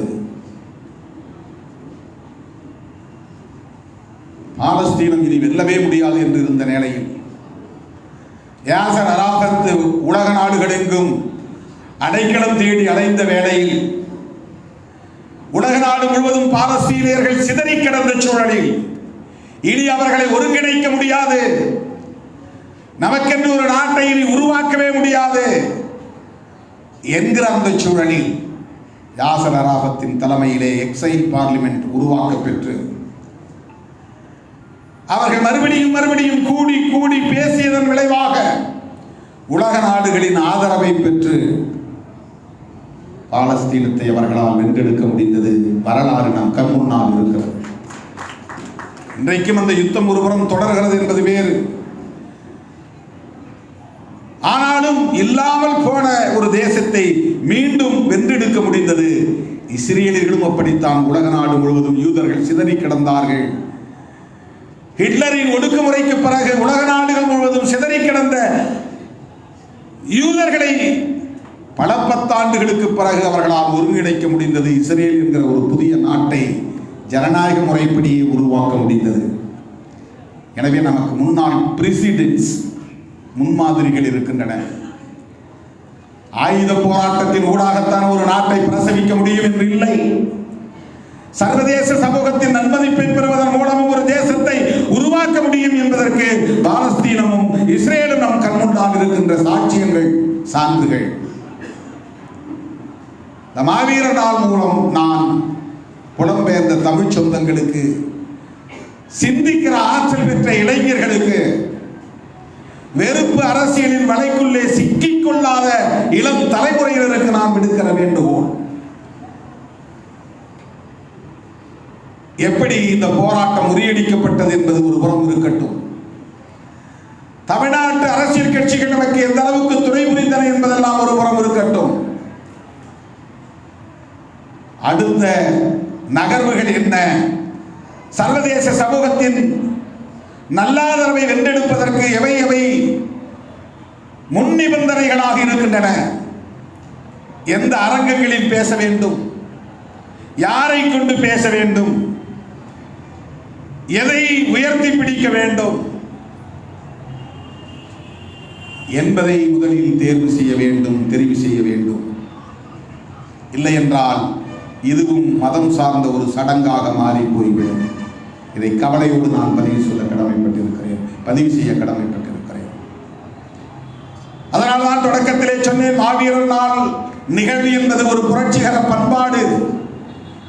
அண்ணன் பிரபாகரன் அவர்களால் வளர்த்தெடுக்கப்பட்ட ஒரு புரட்சிகர பண்பாடு, குடும்பம் குடும்பமாக ஒரு விடுதலை போராட்டத்தில் மக்களை பங்கேற்க செய்த ஒரு மகத்தான உத்தி. இன்றைக்கும் மக்கள் இதை சோக நாளாக கொண்டாடாமல் ஒரு எழுச்சி நாளாக கொண்டாடுகிறார்கள். துயர நிகழ்வாக இதை நினைவு கூறாமல் ஒரு விடுதலை நிகழ்வாக இன்றைக்கு நினைவு கூறுகிறார்கள் என்றால் அதற்கு அண்ணன் பிரபாகரன் அவர்கள் கையாண்ட உத்திதான்.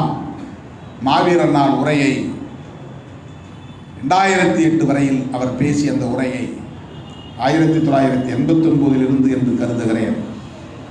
2008 வரையில் அவர் ஆற்றிய உரைகள் அனைத்தும் ஒரே நூலாக தொகுக்கப்பட்டிருக்கின்றன. வாய்ப்புள்ள தோழர்கள் அதை முழுமையாக நீங்கள் படித்து பாருங்கள். அவர் எவ்வளவு பெரிய ராஜதந்திரி என்பதை நாம் புரிந்து கொள்ள முடியும். ஒரே ஒரு உரையில் கூட இந்திய அரசை இழித்தோ பழித்தோ கண்டித்தோ விமர்சித்தோ ஒரு சொல்லை கூட அவர் உதிர்க்கவில்லை. இந்திய அரசாங்கத்தோடு அவருக்கு கோபம் உண்டு, முரண்பாடு உண்டு. ஆனால் ஒரே ஒரு சொல் கூட இந்திய அரசாங்கத்தை அவர் விமர்சிக்காமல் மாவீரர் நாள் உரையை வடிவமைத்ததன் நோக்கம் என்ன? இதை இளைஞர்கள், குறிப்பாக புலம்பெயர் தமிழ் சமூகத்தில் உள்ள இன்றைய தலைமுறையை சார்ந்த தமிழ் இளைஞர்கள், ஈழத்து இளைஞர்கள் இதை உள்வாங்க வேண்டும், ஆய்வு நோக்கில் படிக்க வேண்டும். இந்திய அரசுக்கு பயந்தல்ல, அவர் வயர்லெஸ் ஆர்ம்ஸ் என்கிற இந்த கருவிகளை எல்லாம் ஐஜி மோகன்தாஸ் பறித்துக் கொண்ட போது உண்ணாநிலை அறப்போராட்டத்தை தொடங்கி நடத்தினார். சட்டக்கல்லூரி மாணவர்களாக நாங்கள் அவர் வாசலில் போய் நின்று உண்ணாவிரத போராட்டத்தை கைவிடுங்கள் என்று கோஷம் எழுப்பினோம், கோரிக்கை எழுப்பினோம். வெளியே வந்து எங்களிடத்திலே ஒரு குழந்தையை போல் பேசினார். அப்போது சொன்னார், எங்கள் துப்பாக்கி முனை இந்திய அரசுக்கு எதிராக அல்ல, சிங்கள பௌத்த பேரினவாதத்திற்கு எதிராகத்தான். ஆகவே நாங்கள் உண்ணாநிலை என்கிற அறப்போராட்டத்தை கையில் எடுத்திருக்கிறோம். எங்கள் ஆயுதங்களை அரசு ஒப்படைக்க வேண்டும். எம்ஜிஆருக்கு இந்த தகவல் போகிறது. உதகமண்டலத்திலே மலர் கண்காட்சியை திறந்து வைக்கிற முதல்வருக்கு இந்த தகவல் போனதும் தொலைபேசியில் வருகிறார். அப்போது செல்போன்கள் கைபேசியில் கிடையாது. தொலைபேசியில் எம்ஜிஆர் அழைக்கிறார் என்ற தகவலை அங்கே இருந்த தோழர்கள் ஓடி வந்து சொல்லுகிறார்கள். உள்ளே ஆசிரியர் கி வீரமணி இருக்கிறார், வெளியே மாணவர்கள் நாங்கள் இருக்கிறோம். எங்களிடம் பேசிக் கொண்டிருக்கிறார் பிரபாகரன் அவரிடத்திலே ஓடி வந்து அந்த தகவலை சொன்னதும் எங்களிடத்தில் அனுமதி பெற்று உள்ளே போனார். சில நிமிடங்களில் வெளியே வந்து எம்ஜிஆர் வயர்லெஸ் ஆர்ம்ஸ் அனைத்தையும் ஒப்படைக்க சொல்லிவிட்டார், நான் உண்ணாவிரதத்தை முடிக்கிறேன், ஆசிரியர் வீரமணியை அழையுங்கள் என்று எங்கள் முன்னால் சொல்கிறார். அவர்தான் வந்து அவருக்கு பழச்சாறு கொடுத்து உண்ணாவிரதத்தை முடித்து வைக்கிறார். எங்களுக்கும் குளிர்பானங்களை தருமாறு அண்ணன் ஆணையிடுகிறார். இந்த நிகழ்வு இன்றைக்கும் என் நெஞ்சில் பசுமையாக பதிவாகி இருக்கிறது. அன்றைக்கு அவர் சொன்ன வார்த்தை, இந்திய அரசுக்கு எதிராக நாங்கள் துப்பாக்கி ஏந்தவில்லை, இந்திய அரசை பகைத்துக் கொள்ளக்கூடாது என்பதல்ல, இந்திய அரசை நமக்கு எதிராக நிறுத்திவிடக் கூடாது. ஐபிகேஎஃப் வந்தப்ப மோத வேண்டியது இருந்ததே, அங்கிருந்தான் பிரச்சனை தொடங்குகிறது. இந்திய அரசு மறுபடியும் புலிகளை குறைத்து மதிப்பிட்டது. பிரபாகரன் அவர்களை மிக இலகுவாக அணுகிவிட முடியும் என்று எடை போட்டது. 8 முறை செக்மேட் செய்து தோல்வி அடைந்தது. அவரை சுட்டு பிடிப்பதற்கு முயற்சிகளை மேற்கொண்டன. எல்லாவற்றிலும் அவர்கள் தோற்று போனார்கள். பிரச்சனை எங்கிருந்துதான் முற்றியது. அது அந்த வரலாறு நாம் அனைவரும் அறிந்த வரலாறு தான். அதை மீண்டும் நான் சொல்ல விரும்பவில்லை. இந்த மாவீரர் நாளில் நான் சொல்ல விரும்புகிற செய்தி, சர்வதேச சமூகத்தின் நல்லாதரவை பெறுவதற்கு, ஜனநாயக சக்திகளின் நல்லாதரவை பெறுவதற்கு நமக்கு செயல் திட்டங்கள் தேவை. வல்லரசுகளின் துணை இல்லாமல் வல்லரசுகள் பட்டியலில் இந்தியாவையும் இணைத்துக் கொள்ள வேண்டிய தேவை இருக்கிறது. உலக வல்லரசுகளோடு இந்தியா இல்லாமல் இருக்கலாம். தென்கிழக்கு ஆசிய நாடுகளிடையே ஒப்பீடு செய்கிற போது இந்தியா ஒரு வல்லரசு. இந்தியாவின் துணையும் இருந்தால்தான் ஈழத்தமிழர்களின் சிக்கலுக்கு தீர்வு காண முடியும். இந்த அடிப்படையில் அரசியலை நாம் அணுக வேண்டும். காய்களை நகர்த்த வேண்டும். உறவுகளை தீர்மானிக்க வேண்டும். காங்கிரஸை தூக்கி எறிந்து விட்டால், பிஜேபி ஆட்சிக்கு வந்து விட்டால் எல்லாம் சரியாகிவிடும் என்று தமிழ்நாட்டில் சிலர் பேசினார்கள். திமுகவை வீழ்த்தி விட்டால், இரட்டை இலை ஆட்சிக்கு வந்தால் எல்லாம் சரியாகிவிடும் என்று இங்கே பேசப்பட்டது. ஆனால் விடுதலை சிறுத்தைகள் தான் அப்போதும் சரி இப்போதும் சரி ஒரே மாதிரியாக பேசுகிறது, சிந்திக்கிறது, செயல்படுகிறது. காங்கிரசுக்கு மாற்று பிஜேபி என்று விடுதலை சிறுத்தைகள் சொல்லவில்லை. வெளி விவகார கொள்கையில் மாற்றம் தேவை என்று விடுதலை சிறுத்தைகள் சொன்னோம். ஆட்சி கட்சி மாறும், காங்கிரஸ் வந்தாலும் பிஜேபி வந்தாலும் கட்சி மாறும், வெளிவிவகார கொள்கையில் மாற்றம் இல்லை. இன்றைக்கும் தமிழ்நாட்டு மீனவர்கள் கைது செய்யப்படுகிறார்கள். இன்றைக்கும் ஈழத்தமிழர்கள் அங்கே ஒடுக்குமுறைக்கு உள்ளாகிறார்கள். ஒரு அங்குலம் கூட காங்கிரஸ் ஆட்சியின் போது இருந்த நிலை மாறி ஒரு முன்னேற்றம் நிகழ்ந்திருக்கிறதா என்றால் இல்லை. பிஜேபி 10 ஆண்டுகளுக்கு மேல் ஆட்சியில் இருக்கிறது. எந்த மாற்றமும் முன்னேற்றமும் ஈழத்தமிழர்களின் நோக்கத்தை ஈடேற்றுவதற்கு நிகழவில்லை. இந்த உண்மையை புரிந்து கொள்ள வேண்டும். திமுகவை தூக்கி எறிந்துவிட்டு அதிமுக ஆட்சிக்கு வந்து தொடர்ந்து 10 ஆண்டுகள் ஆட்சி பீடத்திலே இருந்தது. எந்த மாற்றமும் நிகழவில்லை. கட்சிகள் மாறும், ஆட்சிகள் மாறும். ஆனால் அயல் நாடுகளுக்கு இடையிலே, சர்வதேச நாடுகளுக்கு இடையிலே இருக்கிற வெளி விவகார கொள்கையில் என்ன மாற்றம் நிகழ்ந்தது? இதைத்தான் விடுதலை சிறுத்தைகள் அன்றைக்கும் சொன்னோம், இன்றைக்கும் சொல்லுகிறோம். தமிழ்நாட்டில் விடுதலை சிறுத்தைகளை தவிர மற்ற அனைவரும் ஒன்று திமுகவுக்கு எதிராக அல்லது காங்கிரசுக்கு எதிராக அவதூறுகளை அள்ளி இறைப்பதில் தான் கவனம் செலுத்தினார்களே தவிர உண்மை வரலாற்றை மக்களுக்கு சொல்லவில்லை. இதில் தான் விடுதலை சிறுத்தைகள் வேறுபடுகிறோம். தமிழீழ தேசியம் என்பது வேறு, தமிழ் தேசியம், தமிழ்நாட்டில் பேசுகிற தமிழ் தேசியம் என்பது வேறு. தமிழீழ தேசியம், தமிழீழம் என்கிற தனிநாடு என்பதை முன்னிறுத்தி பேசுகிற தமிழீழ தேசியம், அந்த தேசியவாதம். தமிழ்நாட்டில் நாம் பேசுகிற தேசியவாதம் தமிழ்நாடு என்கிற தனிநாட்டை முன்னிறுத்தி அல்ல. தமிழ்நாடு என்கிற தனிநாட்டை முன்னிறுத்தி பேசினால் அது உண்மையான முழுமையான தமிழ் தேசியம். இந்த நாடாளுமன்ற ஜனநாயகத்தை ஏற்றுக்கொள்வோம். இந்த நாடாளுமன்ற ஜனநாயகத்தின் அடிப்படையிலான தேர்தலில் பங்கேற்போம். இந்த நாட்டுக்கான கான்ஸ்டிடியூஷன் என்கிற அரசமைப்பு சட்டத்தை ஏற்றுக்கொள்வோம். ஆனால் தமிழ் தேசியம் பேசுவோம். வடவர் ஆதிக்கத்தை எதிர்க்க மாட்டோம், ஆரிய ஆதிக்கத்தை எதிர்க்க மாட்டோம், தெலுங்கு எதிர்ப்பை முன்னிறுத்துவோம்.